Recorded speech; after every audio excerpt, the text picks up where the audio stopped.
कर्मभूविधाम ज्ञातारं विश्व तत्वानां वंदे तद्गुण लब्धे। देवादिदेव जयर्षि मुनि सुब्रतनाथ भगवान की जय। देवादि महावीर भगवान की जय। गोमटेश्वर बाहुबली भगवान की जय। तद्वर्तेश भगवान की जय। जन्मखोद्भव द्वादशांगमयी जन्मानी माता की जय। कुंद कुंद आचार्य भगवान की जय। उमा स्वामी आचार्य भगवान की जय। 20वीं सदी के प्रथमाचार्य चक्रवर्ती आचार्य श्री शांति सागर जी महाराज जय। मम शिक्षा गुरु ज्ञान शिरोमणि आचार्य कल्प श्री सुसागर जी महाराज की जय। 3 कम 9 करोड़ महाराज जय। बोले प्रज्ञा समण वाली योगी मुंशी एक सागर जी महाराज की समस्त मुनि संघ की।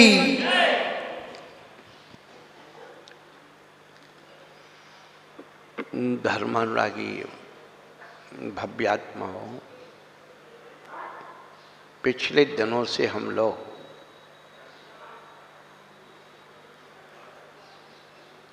कर्म सिद्धांत के बारे में सुन रहे हैं।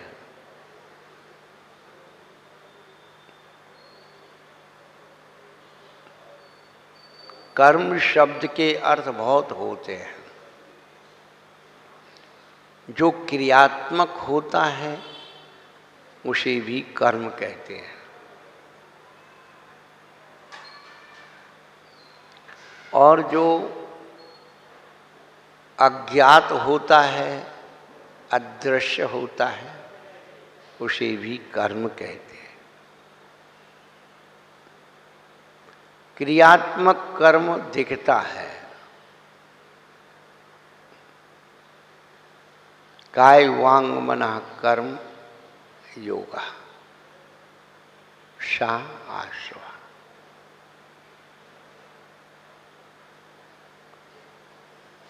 आश्रव के 2 भेद किए, द्रव्याश्रव और भावाश्रव।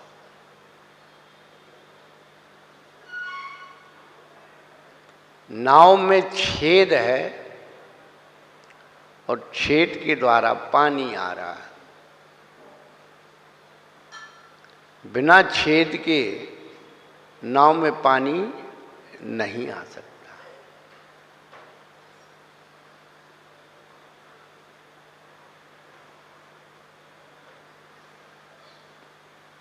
तो छेद जो है, छिद्र जो है, भाव आश्रव है, और उसके मार्फत जो जल आ रहा है अंदर, वो द्रव्याश्रव। केवल एक बार हम कर्म सिद्धांत को समझ लें, फिर हम अपनी क्रिया करते समय तुरंत हमारे अंदर अलार्म बजेगा कि इस जाति का कर्म यहाँ आ रहा है।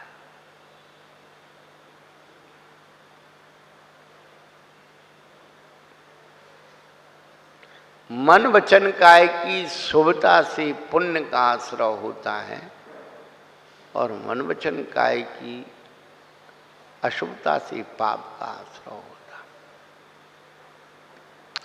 कहीं किसी से पूछने नहीं जाना पुण्य और पाप के बारे में। जिन जिन जीवात्माओं ने अपने मन वचन काय का सदुपयोग किया है, उनके नाम का पत्थर मंदिर में रखकर पूजा जा रहा है। और जिन जिन जीवात्माओं ने अपने मन वचन काय का दुरुपयोग किया है, उनके नाम का पुतला होली और दशहरे पर चौराहे पे जलाया जाता है।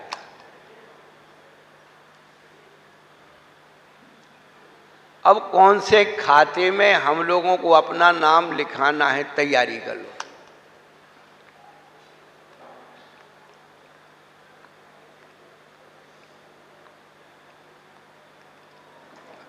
संसार के प्रत्येक प्राणी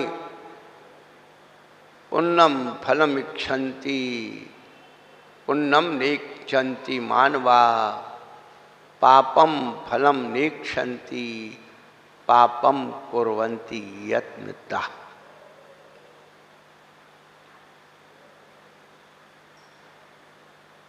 गुणभद्राचार्य आत्मानुशासन ग्रंथ में लिखते हैं, संसार के प्रत्येक प्राणी पुण्य का फल चाहते, पुण्यम फलम इक्षन्ति, पुण्यम निक्षन्ति मानवा, लेकिन पुण्य करना नहीं चाहते। पुण्य की क्रिया को पाप मान करके छोड़ने को तैयार हैं। भैया पाप की क्रिया जो स्वयं पाप रूप है उसको पहले छोड़ दो। पाप की क्रिया को पाप मान करके छोड़ने को तैयार नहीं है, लेकिन पुण्य की क्रिया को पाप मान करके छोड़ना बहुत जल्दी हो रहा है।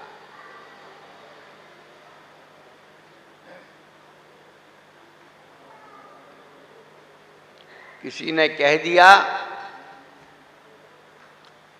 मंदिर में पूजा करने में, दीपक जलाने में पाप, धूप जलाने में पाप। भाई बहुत पाप होता है, छोड़ो। और धर्म ग्रंथ कह रहे रात्रि भोजन करने में पाप है, बिना छना पानी पीने में पाप है, कंद भक्षण करने में पाप है। वो क्यों नहीं छूट रहा? जब तू इतना पाप से भयभीत है तो पहले ये पाप छोड़। तो पाप ही छोड़ना है ना, पहले ये छोड़।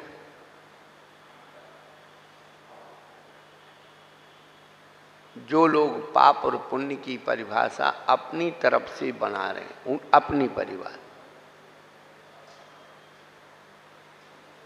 काल्पनिक, जिन लोगों को पूजन की थाली में पाप दिख रहा है, उन लोगों को भोजन की थाली में पाप नहीं दिख रहा।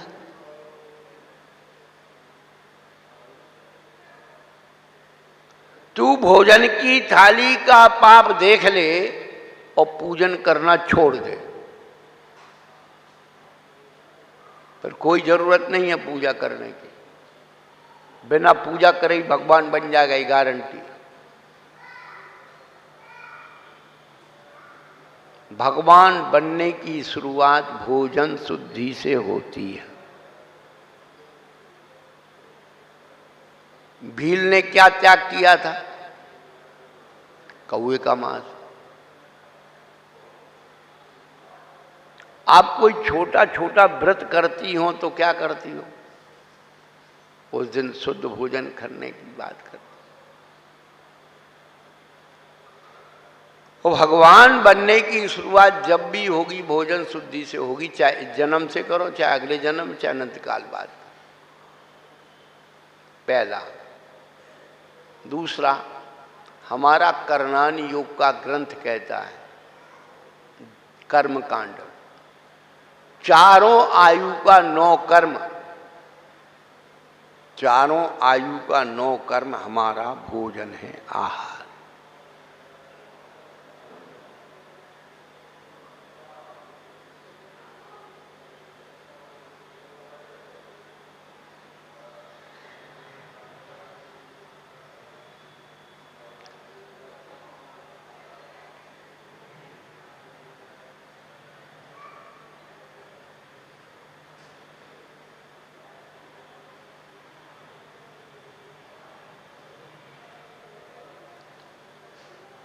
कहने का अभिप्राय,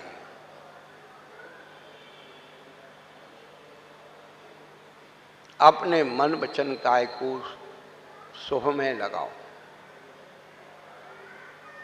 पुण्यम फलम इक्षन्ति, पुण्य का फल हर व्यक्ति चाहता है। पुण्यम निक्षन्ति मानवा, पुण्य नहीं करना चाहता। पापम फलम निक्षन्ति, पाप के फल को कोई नहीं चाहता है। पापम कुर्वन्ति यत्नतः, प्रयत्न पूर्वक कर रहा है।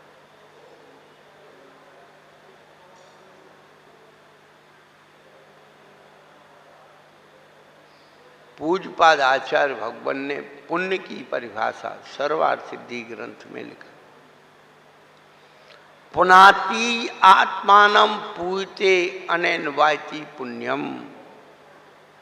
जिससे हमारी आत्मा पवित्र होती है, जो हमारी आत्मा को पवित्र करता है, उसका नाम पुण्य है।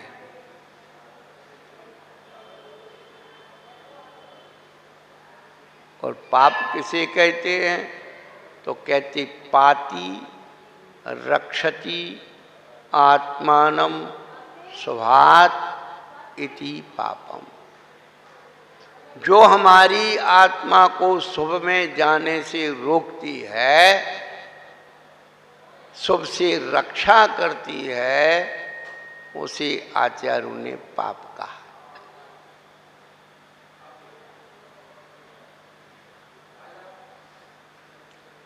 पाप और पुण्य कहीं दूर देखने नहीं जाना। बड़े शहरों में आप सवेरे घूमने के लिए निकलो, फुटपाथ पर पड़े हुए परिवार के परिवार सवेरे सवेरे कोई कचरा बीनने वाले मिल रहे हैं।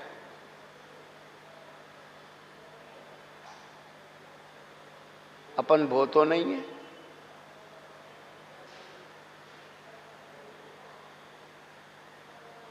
बड़ा सीधा गणित कुरल काव्य में तिरुवल्लुवर आचार्य ने बताया कि पाप और पुण्य को समझने के लिए बड़े बड़े ग्रंथों को पढ़ने की जरूरत नहीं है। बोले सामने देख लो,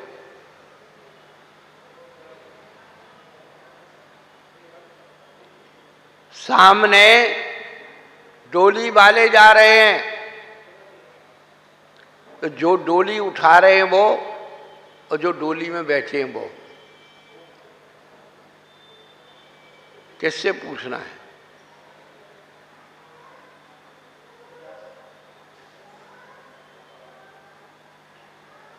आप अभी यहां से प्रवचन से निकलो बाहर, एक महिला जा रही है और बहुत अच्छा उसने मेकअप भी कर रखा है और वो सामने से आ रही है, अच्छे कपड़े भी पहन रखे, लेकिन उसकी चाल से, उसके ओरा से अपने आप पता लगता है कोई नौकरानी जा रही है। क्यों सुधा जी, लगता है नहीं लगता? हमारा दिमाग तुरंत डिसीजन लेता है। और कोई सेठानी जा रही हो, बिल्कुल श्रृंगार नहीं की हो, बिल्कुल सिंपल है, तो पता लग जाता है ये कोई सेठानी जा रही। बॉडी लैंग्वेज, ओरा, आभा मंडल अपने आप बताता। तो किससे पूछना पुण्य और पाप? बताइए आप। कोई पड़ोसी से पूछना है? नहीं।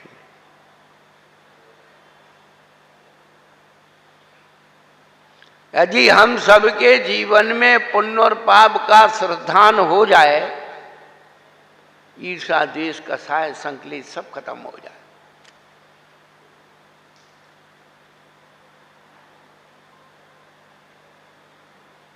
पर हम लोग पुण्य और पाप का हिसाब गलत ढंग से करते हैं। अच्छा किया सो हमने किया, बुरा सब करते हैं भगवान।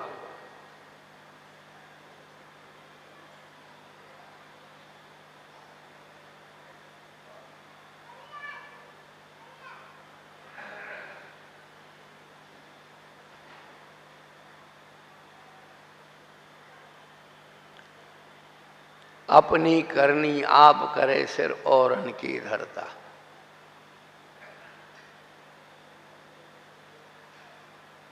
यदि वास्तव में जीवन में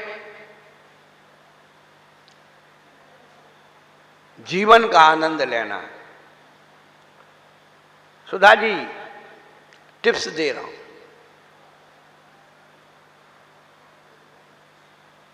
झगड़ा किस बात का होता है? मैंने गलती नहीं की, और मैंने गलती नहीं की इस बात को सिद्ध करने के लिए झगड़ा होता है। यही होता है ना बहन जी, चाहे वो पति पत्नी का हो, चाहे देरानी जेठानी नंद भौजाई, किसी का भी हो, झगड़ा तो झगड़ा है।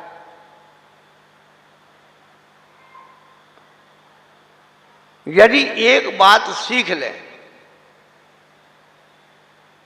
यदि गलती वास्तव में हो गई तो हथियार डाल दो, पहला।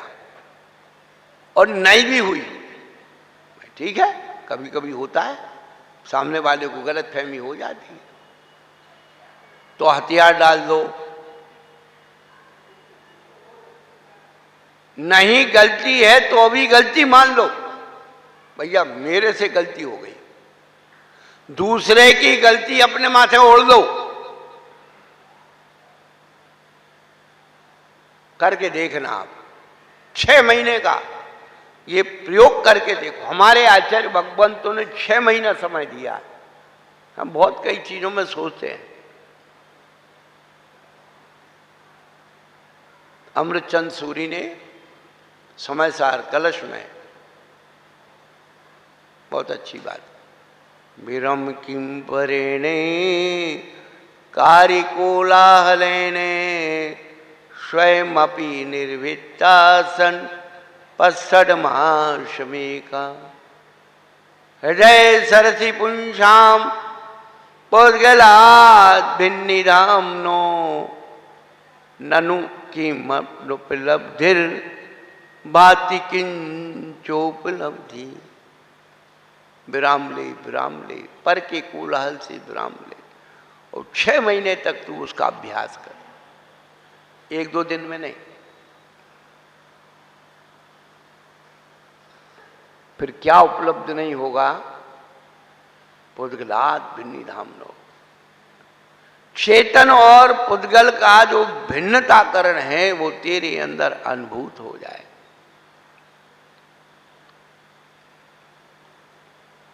इतनी सी बात।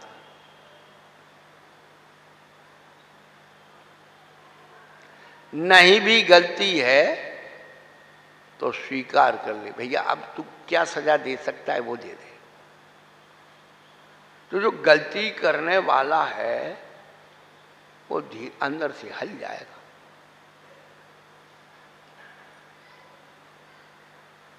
दृष्टांत से क्या होता है? दृष्टांत से क्या होता है? दृष्टांत।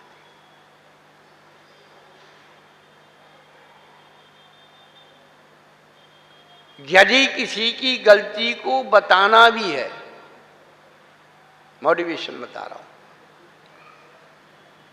तो हर बार उसको टोको मत।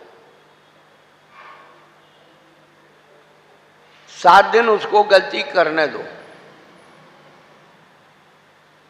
फिर 8वें दिन क्या करना है?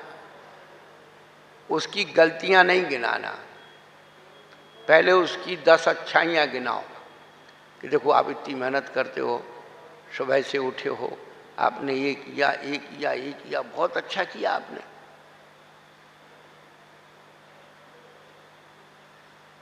पर ये जो काम 1-2 ऐसा किया है ना, ये यदि पूछ लेते तो इतना नुकसान नहीं होता है। आप बिना पूछे चले गए, पूछ के जाते,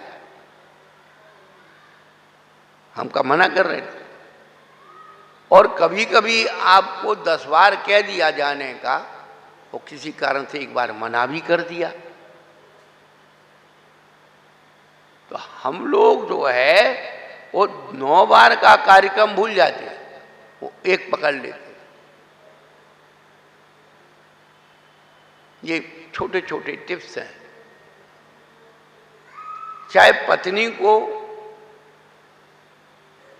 पति के प्रति बात कहनी हो, एकदम सब दोषारोपण नहीं, फेंकना शुरू कर दो, थोड़ी इसकी प्रशंसा करो। भाई आप इतनी मेहनत करते हो, हमारे लिए, किसके लिए कर रहे हो आप? हमारे लिए तो जा रहे हो।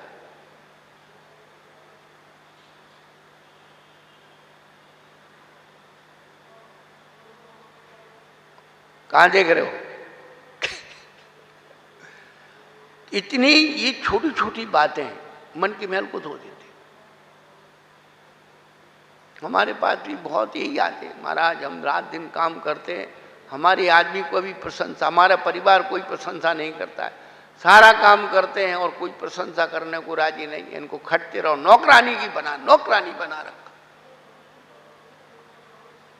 बड़ी विचित्र बातें हैं बहन जी, ये जीवन का नक्शा है।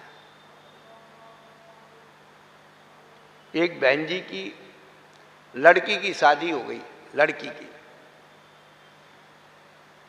वो शादी की बात घूम घाम करके आई, पूछा बेटा, बोले बहुत अच्छा। मम्मी आपने जमाई बहुत बढ़िया ढूंढा। क्यों? मम्मी हम रात के 12 बजे भी कहना कि घूम चलना है तो बात काटता नहीं, चल देता है, कुछ भी हो जाए बड़ा हिसाब से रखता है, हमारा पूरा ध्यान रखता है। अब वो बहन जी सबको कह रही है, अरे मेरी तो किस्मत खुल गई, मेरी किस्मत खुल गई, मेरा जमाई हीरा जमाई मिला, हीरा। और 2 साल बाद उसके घर में बहू आ गई। 2 साल बाद घर में बहू आई। अब वो अपनी सहेलियों से कह रही मेरी तो किस्मत फूट गई, किस्मत फूट गई। क्या हुआ बहन? अरे देखो ऐसी है, मेरे बेटों को कहती रात के 12 बजे घूमने चलो, उसको शर्म नहीं है?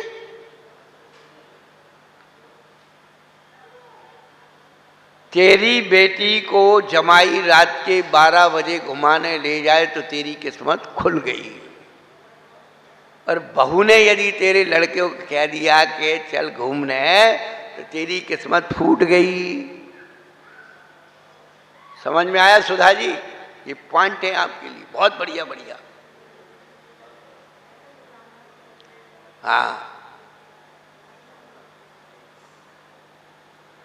अब कोई पुराने जमाने के झगड़े थे ना, वो सब खत्म हो गए। मैं आपको बता रहा हूं, सास के, ननद के, देरानी के, जेठानी के, सब खत्म झगड़े। क्यों? ना सास बची, ना नंद बची, ना देवरानी है, ना जेठानी है। सास ना नंदी, बहू मलंदी, कोई कहने वाला नहीं है। अब जितने झगड़े हैं वो सब पति पत्नी के हैं। तू उससे बात क्यों करती है? तू उससे बात क्यों करता है? बात खत्म, मोबाइल। सोचिए आप,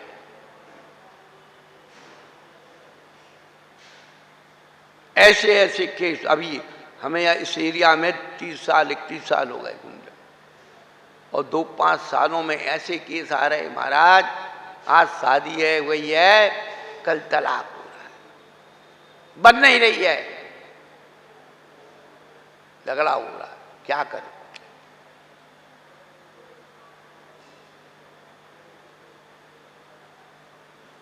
पुण्यम फलम इक्षन्ति, पुण्यम नेक्षन्ति, पापम फलम नेक्षन्ति, पापम कुर्वन्ति यत्नतः, प्रयत्न पूर्वक पाप करना। बड़ा विचित्र जीव है ये। पाप को नगद में खरीदता है और पुण्य को उधार के खाते में डालता है। शराब और जुआ, पैसा रखो तो पत्ता मिलेगा, और नगद का धंधा।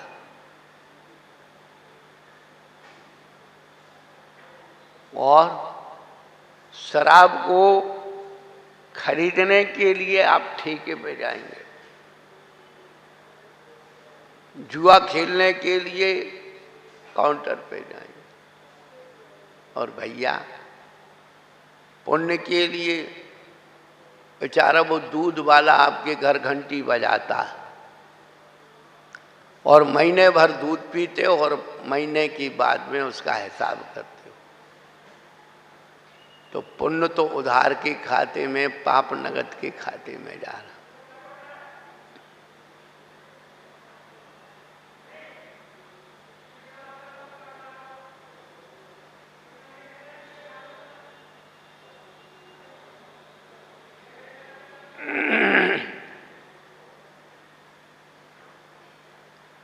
पेट में खाई जाने वाली सब्जी फुटपाथ पर बिक रही है और पैर में पहनने वाले जूता चप्पल एसी शोरूम में बिक रहे हैं।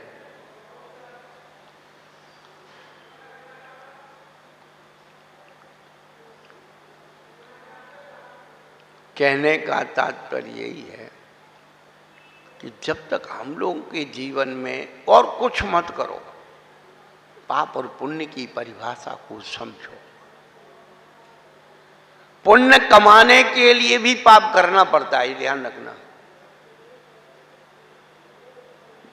बोलो, पुण्य कमाने के लिए भी दान और पूजा है तो सुखी हो जाएगी क्या? पानी खींचोगे हिंसा होगी, सामग्री बनाओगे हिंसा होगी, अभिषेक करोगे हिंसा होगी, दान करने में आप चौका लगाओगे तो हिंसा होगी, बिना उसके कुछ नहीं हो सकता।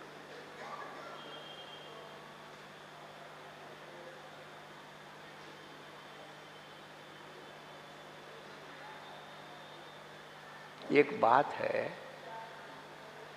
सब जानते हैं, मनुष्य पर्याय जो मिलती है वो पुण्य से मिलती, पाप से मिलती है।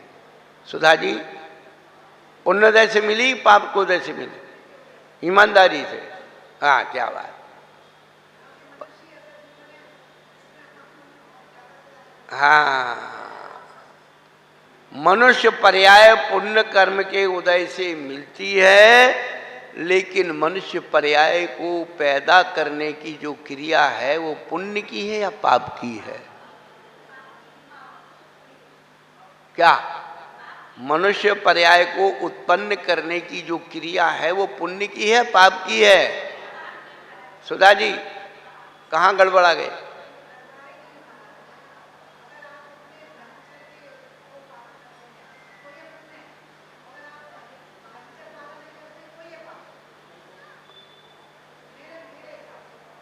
नहीं, आपकी बिल्कुल बात वही है। फिर भी ब्रह्मचर्य पालन करोगे तो बच्चा कैसे पैदा होगा?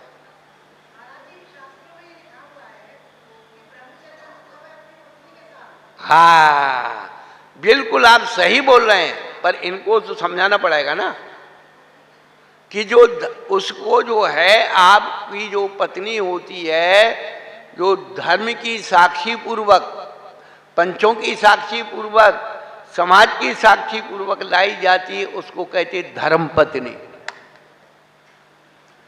धर्म पत्नी से उत्पन्न संतान को वर्थ राइट होता है प्रॉपर्टी का।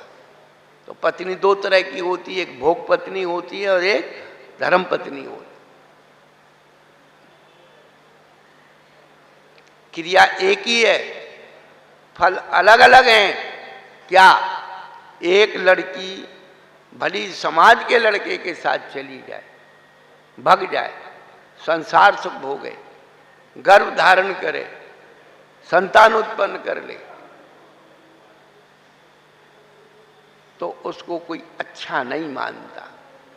और वही बच्ची जब परिवार की सम्मति से, धर्म की सम्मति से शादी कर दी जाती, निर्विकार रूप से संसार सुख भोगती है, गर्भ धारण करती है, अपने आप में आनंदित होती, मैं माँ बनने वाली हूँ। परिवार के लोग कहते मैं दादा दादी, नाना नानी, पापा बनने वाला हूँ, खुशी होती है।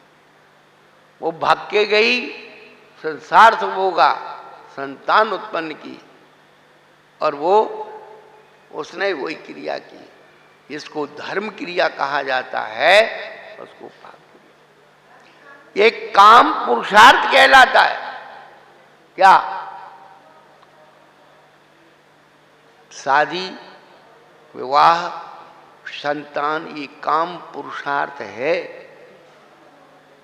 क्यों? इसमें धर्म की मोहर लगी। फिर भी क्रिया तो क्रिया ही होती है,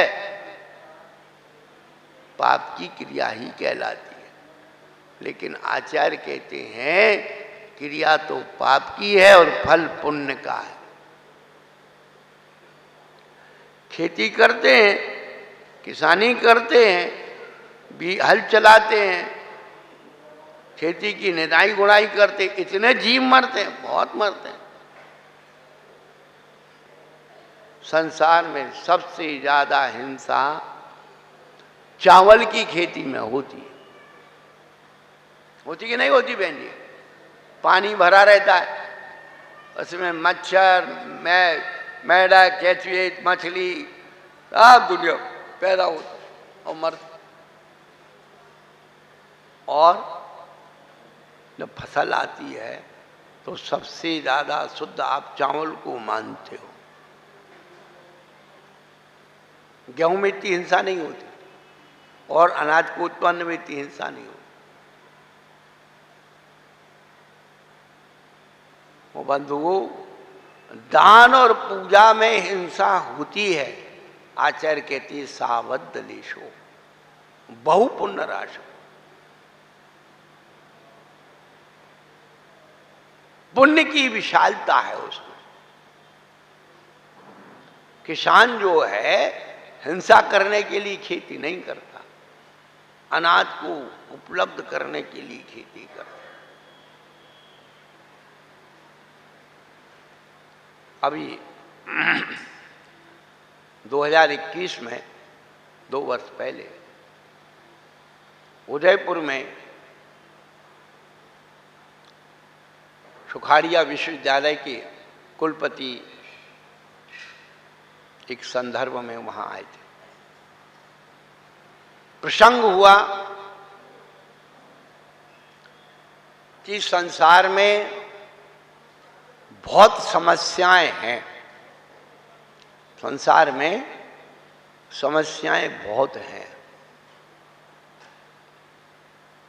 तो समस्याओं का हल क्या है? सभी समस्याओं का हल एक ही हल है, उसका नाम हल है।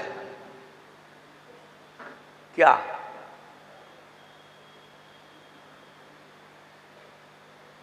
सभी समस्याओं का हल एक ही हल है, उसका नाम हल है। और हल कहाँ चलता है? खेत में, खेती में। यही तिरुवल्लुवर आचार्य लिखते हैं, यदि समय पर वर्षा ना हो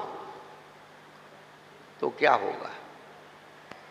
खेत में अनाज नहीं उगेगा, और जब खेत में अनाज नहीं होगा तो गृहस्थ अपना क्या पालेगा और साधु को क्या देगा?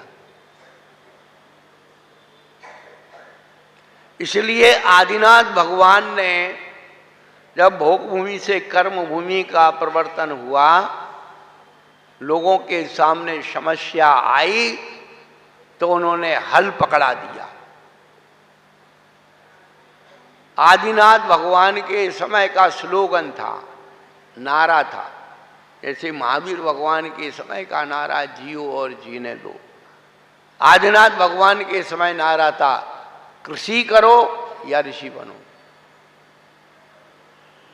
ये खेती से सारी समस्याओं का हल होता है, इसलिए उस यंत्र का नाम हल रखा गया। एक दिन हमने पूछा था कि कितने घरों में खेती है? खेत कितने घरों में है? महाराष्ट्र में, जो ठेठ मराठवाड़ा है उधर का प्रांत, बच्चों की शादी तब होती है जब उसके घर में खेत हो, भले 1 एकड़ हो, 1 बीघा हो, पर खेत चाहिए। अब क्यों ही मैं सोचता था कि यार खेत से शादी का क्या संबंध। बड़ी गणित लगाई। अभी सन 5 में चतुर्मास किया था, फिर अभी 18 में भी उसी एरिया में चतुर्मास करके आए, तो आसपास के लोग परिचय के हो गए। कितना मनोविज्ञान अपनी लड़की उस घर में देंगे जिस घर में खेती हो,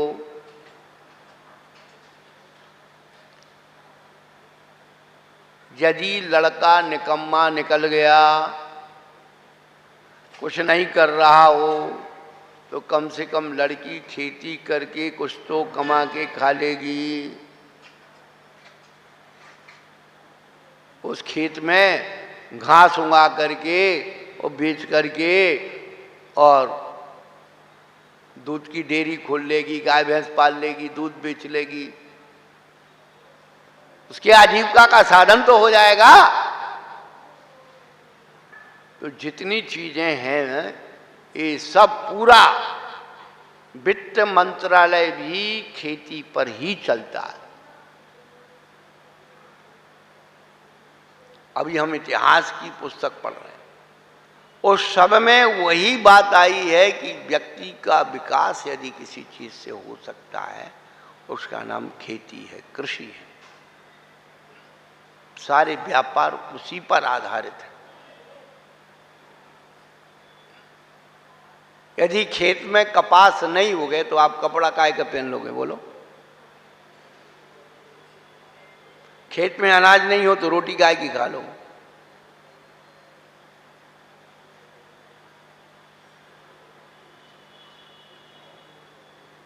इसलिए बाहर की खेती और अंदर की खेती क्या?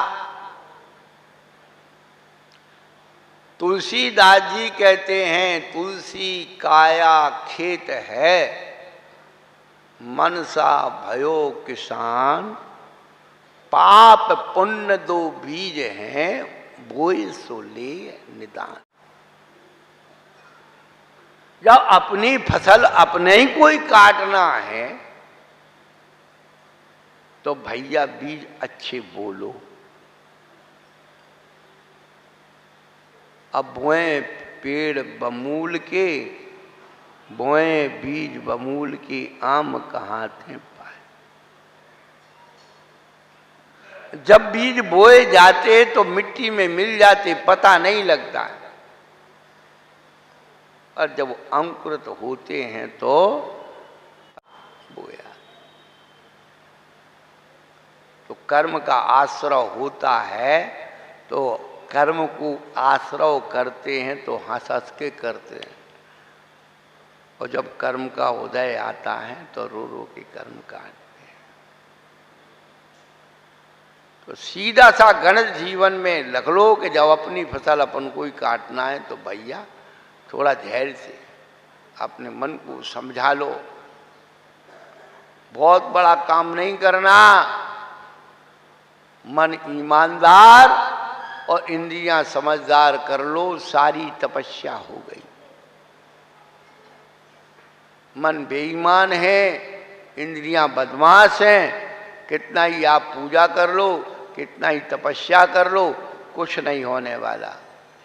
तो पूरे तत्वार सूत्र का सार यही है, मन को ईमानदार और इंद्रियों को समझदार बना लो। चलो महावीर भगवान।